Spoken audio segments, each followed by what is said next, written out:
Hi అండి, welcome back to my channel. It's me Tej vlogs. ఈరోజు మన ఛానల్లో వచ్చేసి చాలా సింపుల్గా చాలా టేస్టీగా ఫిష్ ఫ్రైని ఎలా ప్రిపేర్ చేసుకోవాలో ఈ వీడియోలో చూపించబోతున్నాను. జనరల్గా చేప ముక్కల్ని తక్కువ నూనెలో చేయాలి అనుకుంటే చేప ముక్కలు అనేవి ప్యాన్కి స్టిక్ అయిపోతాయని భయం. అలాగని చేప ముక్కల్ని వేయించడానికి ఎక్కువ నూనె పోస్ట్ చేస్తే కనుక ఆయిల్ అనేది వేస్ట్ అయిపోతూ ఉంటుంది. జస్ట్ 2 to 3 టేబుల్ స్పూన్స్తో ఈ హాఫ్ కేజీ చేపల వేపుడుని అయితే మనము ఈజీగా చేసేసుకోవచ్చు. అలానే మనము ఇందులో చేపలకు పట్టించే మసాలా కూడా చాలా స్పెషల్ అండి. చాలా టేస్టీగా ఉంటుంది. ఇలా కనుక చేప ముక్కలకి మసాలా పట్టించి చేస్తే సూపర్ టేస్టీగా ఉంటుంది. మరి ఎలా తయారు చేసుకోవాలో ఈ వీడియోలో చూసేయండి. ముందుగా నేను హాఫ్ కేజీ వరకు చేప ముక్కలు వేసేసుకొని ఇలాగా నీట్గా క్లీన్ చేసుకోవాలండి. లాస్ట్లో కొంచెం నిమ్మరసము, కొంచెం పసుపు, సాల్ట్ వేసేసుకొని క్లీన్ చేసుకుంటే చేప ముక్కల్లో ఉన్న నీచు వాసన అనేది పోతుంది.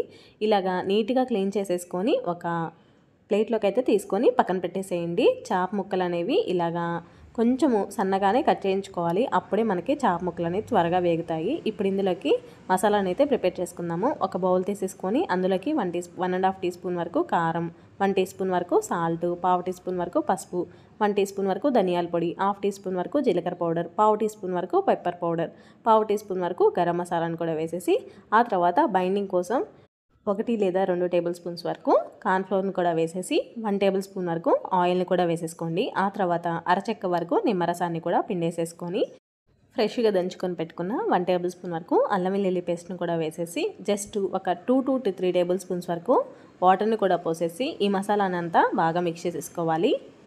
మరీ ఎక్కువగా వాటర్ అయితే పోసేయొద్దు. జస్ట్ ఒక 2 to 3 టేబుల్ స్పూన్స్ పోసేసి ఇలాగా మిక్స్ చేసేసుకోండి. ఇలా మిక్స్ చేసేసుకొని చేప ముక్కలకి మనము మసాలా పట్టించడం వల్ల చాలా టేస్టీగా ఉంటుంది.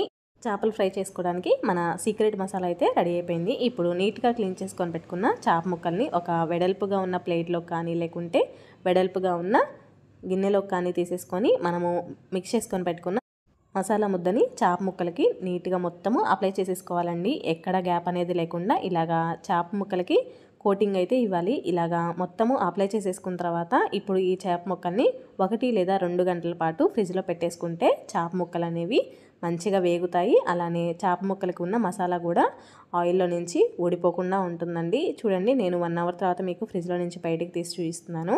ఇప్పుడు స్టవ్ మీద మందంగా ఉన్న నాన్ స్టిక్ పెనాన్ని కానీ లేకుంటే కడాయిని కానీ పెట్టేసుకొని జస్ట్ 2 to 3 టేబుల్ స్పూన్స్ వరకు ఆయిల్ని పోసేసుకోండి.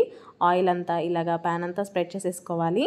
ఇలాగా ప్యాన్ అంతా స్ప్రెడ్ చేసుకున్న తర్వాత ఇప్పుడు మంటని లో టు మీడియం ఫ్లేమ్లో పెట్టేసుకొని ఆయిల్ అనేది మీడియం హీట్లో ఉన్నప్పుడు మనము ఫ్రిడ్జ్లో నుంచి తీసుకొని పెట్టుకున్న ఈ చేప ముక్కల్ని నిదానంగా ఒక్కొక్కటి ప్యాన్లోకి ఎన్నైతే చేప ముక్కలు పడతాయో అంతవరకు వేసేసుకోవాలండి. ఎక్కువగా చేప ముక్కలు వేసేసి మనము ఫ్రై చేసుకున్నా కానీ మనము టర్న్ చేసుకోవడానికి ఈజీగా ఉండదండి. జస్ట్ ఒక 5 to 6 పీసెస్ వరకు వేసేసుకోవాలి. మీరు తీసుకునే ప్యాను బట్టి ఇలాగా చేప ముక్కల్ని వేసేసి మంటని లో టు మీడియం ఫ్లేమ్లో పెట్టేసుకొని చేప ముక్కల్ని వేసుకోవాలి. వేసిన వెంటనే కదిపించకుండా ఒక 3 లేదా 4 నిమిషాల తర్వాత చేప ముక్కల్ని ఇలాగా 2 వైపులా టర్న్ చేసుకుంటూ మంచి క్రిస్పీగా అయ్యేంత వరకు వేయించేసుకోవాలి.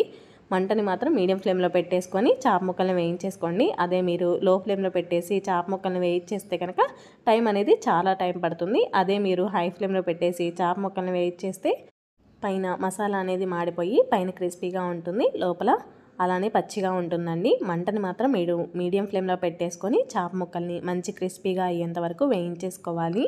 చూడండి, నాకు ఈ చేప ముక్కలు అనేది ఇలాగా వేగడానికి మినిమం 10 to 15 మినిట్స్ టైం అయితే పట్టిందండి. చాలా ఓపిక్గా చేసుకుంటే చాలా టేస్టీగా లోపల వరకు వేగి మంచి క్రిస్పీగా అయితే వస్తాయి చేప ముక్కలు అనేవి.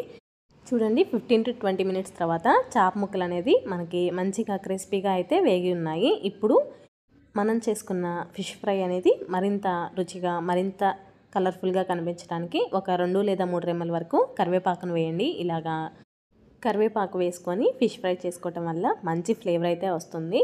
చూడండి, ఒక 2 లేదా 3 నిమిషాల పాటు అలానే వదిలేసిన తర్వాత చేప ముక్కలు అనేది ఇలాగా మంచి క్రిస్పీగా అయితే వేగుతాయి. చూడండి, మనకి చేప ముక్కలకి ఉన్న మసాలా కూడా ఎక్కడా ఊడిపోకుండా అలానే చేప ముక్కలకి ఉండిపోయి మంచి క్రిస్పీగా అయితే వేగిపోయాయి.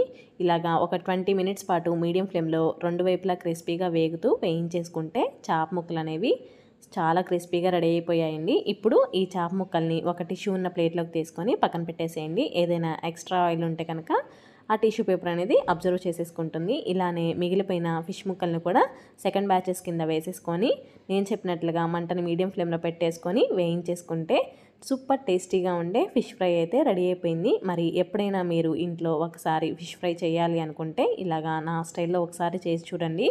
ఎక్కడ తిన్నా మీకు ఈ టేస్ట్ అయితే రాదండి, అంత సాటిస్ఫాక్షన్ కూడా ఉండదు. మరి మీరు కూడా ఈసారి ఫిష్ ఫ్రైని నా స్టైల్లో ఒకసారి ట్రై చేసి మీకు టేస్ట్ ఎలా వచ్చిందో నాకు కామెంట్ సెక్షన్లో కామెంట్ చేయటం మాత్రం మర్చిపోకండి. ఈ ఫిష్ ఫ్రైని మనము పప్పు చారులో కానీ, పప్పులో కానీ, సాంబార్లో కానీ సైడ్ డిష్గా పెట్టుకొని తింటూ ఉంటే చాలా కమ్మగా అయితే ఉంటుంది. పిల్లలకైతే ఇలానే చిన్ని చిన్ని ముక్కలుగా చేసేసి లోపల ముళ్ళుని తీసేసి పిల్లలకి ఇచ్చేస్తూ ఉంటే చాలా ఇష్టంగా తినేస్తూ ఉంటారు. పక్కాగా ట్రై చేయండి. ఇలాగా చేప ముక్కల్ని మనము తీసుకునేటప్పుడు ఇలాగ మిడిల్లోకి తీసుకొని పక్కన పెట్టేసేయండి. అలాగా మిడిల్లో పెట్టి ఒక 2 నిమిషాలు అలా వదిలేయటం వల్ల ఆయిల్ అనేది కిందకి దిగిపోతుందండి. అప్పుడు ఆయిల్ కూడా ఎక్కువగా ఉండదు మనకి చేప ముక్కలకి. అంతే, చాలా చాలా సింపుల్గా టేస్టీగా ఫిష్ ఫ్రై అయితే రెడీ అయిపోయింది. మరి ఈ వీడియో కనుక మీ అందరికీ నచ్చితే మీ ఫ్రెండ్స్ అండ్ ఫ్యామిలీ మెంబర్స్కి కూడా షేర్ చేసి నా ఛానల్ని లైక్ చేసి సబ్స్క్రైబ్ చేసుకోవడం మాత్రం మర్చిపోకండి. మరొక మంచి రెసిపీతో మీ ముందరికైతే వచ్చేస్తాను. Thank you for watching. Bye bye.